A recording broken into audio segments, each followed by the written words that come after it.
If you have more than one object in your drawing, and trust me, you're going to find that you need to navigate within your drawing. And one way to get back and forth is to use the pan command. So let's open up a file that has something in it. So let's just take a look at the mechanical example imperial drawing file that comes with this chapter. It's just a simple drawing. It has a front view, top, and side.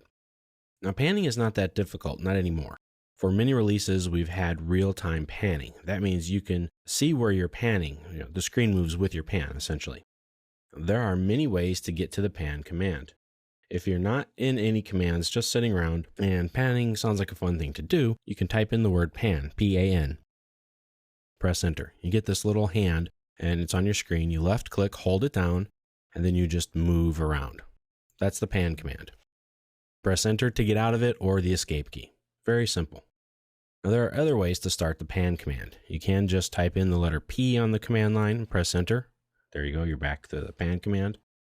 You can find it in the ribbon. Of course, you got to hunt for that. If you go to the View tab, it should be in the Navigate panel. Now, by default, the Navigate panel is not shown. So if you right-click on any one of these panels, but not on one of the commands, go to the Show Panels button, and you'll get a couple more options. Click on the Navigate, and that shows up right here. Now, this is turned off by default, but it is available.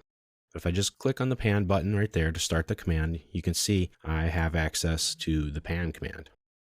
Nowadays, most of us don't use these buttons on the ribbon. That's why they're kind of hidden, but still there in case you want to. But nowadays, most of us just use the scroll wheel on our mouse to pan. So if you take your scroll wheel, click it and hold it, that'll bring up the pan command, and you can just move around. The nice thing about this is that you can use it while you're in the middle of any command. That's because the pan command can be a transparent command. That means you can use it while you're working within another command. Otherwise, you're restricted to using one command at a time. Now, I can't draw a line and a circle at the same time, but I can pan while I'm drawing a line or while I'm drawing a circle.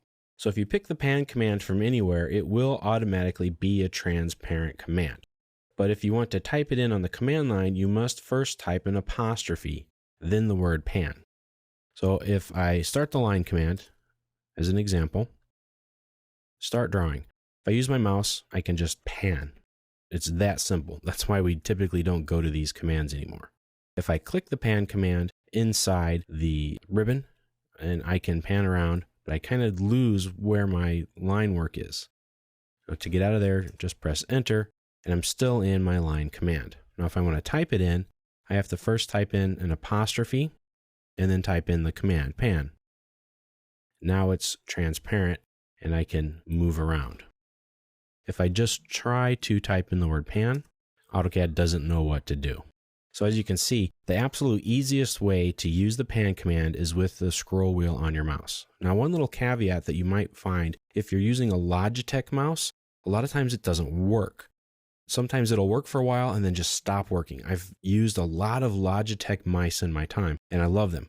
One way to get around that, though, is to download some Logitech driver software. Make sure your drivers are up to date, and make sure that you have the software that runs in the background that manages the Logitech mice settings. Now, other mice might have this problem too. I'm not really well aware of them, but typically it's not going to be an issue. But I have found that to be true, and I thought I'd throw that in for you just in case.